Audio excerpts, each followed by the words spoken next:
Di pinggiran Sungai Barito, hiduplah seorang pemuda bernama Ilham, seorang pemburu kayu yang sering masuk ke hutan sendirian. Ia dikenal jujur, suka menolong, dan tak pernah mengambil hasil hutan secara berlebihan. Karena sifat baiknya itu, para tetua kampung sering mengatakan bahwa ia disukai penghuni hutan. Suatu siang, ketika matahari berada tepat di atas kepala, Ilham tersesat karena kabut tebal yang muncul tiba-tiba. Padahal ia sudah melewati jalur yang sama ratusan kali. Setelah berjam-jam berjalan, ia tiba di sebuah dataran tinggi yang belum pernah ia lihat sebelumnya. Dengan pepohonan besar menjulang, seperti gerbang alam. Di tengah keheningan itu, terdengar bunyi gamelan yang lembut. Tidak keras, tetapi cukup jelas untuk membuat bulu kuduk berdiri. Ilham mengikuti suara itu, dan tiba-tiba kabut terbuka, memperlihatkan pemandangan yang membuatnya terpaku. Sebuah istana berlapis cahaya keemasan berdiri megah di depan matanya. Atapnya menyerupai rumah Banjar tradisional,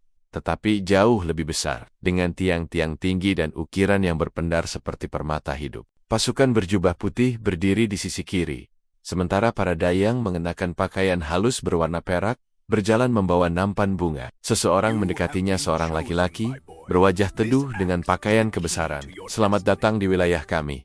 Engkau dipanggil karena hatimu masih lurus," katanya. Ilham tidak mampu bergerak. Orang itu mengatakan bahwa kerajaan mereka adalah kerajaan lama yang tidak punah, tetapi berpindah ke alam gaib saat masa kolonial datang demi menyelamatkan rakyatnya. Ia diundang masuk. Begitu melewati gerbang, suara gamelan berubah lebih merdu, dan angin yang sejuk seperti menyambut kedatangannya.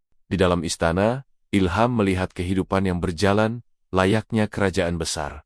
Pasar, prajurit berlatih, dan anak-anak kecil yang berlari sambil tertawa, namun semuanya tampak sedikit berkilau, seperti bukan sepenuhnya manusia. Sang raja berkata, "Kami menjaga hutan, sungai, dan manusia yang menghormati alam, tapi kami menutup diri dari manusia tamak." Ilham diberi air dalam kendi kecil, sebagai tanda bahwa ia pernah memasuki kerajaan itu. Sang raja memintanya pulang sebelum matahari tenggelam. Saat ia melangkah keluar dari gerbang, kabut kembali menelan pandangan. Dan ketika kabut hilang, Ilham sudah berada di jalur hutan biasa. Yang membuatnya terkejut adalah, ia merasa hanya berada di kerajaan itu selama 2 jam. Tetapi ketika kembali ke kampung, orang-orang mencarinya karena ia hilang 3 hari penuh. Kendi kecil yang dibawanya berisi air bening yang tidak pernah habis, meski dipakai berkali-kali. Para tetua kampung langsung percaya bahwa Ilham telah memasuki kerajaan gaib Banjar. Sesuatu yang hanya terjadi pada orang-orang pilihan. Sejak malam itu, Ilham sering mendengar suara gamelan dari kejauhan. Tidak semua orang bisa mendengar,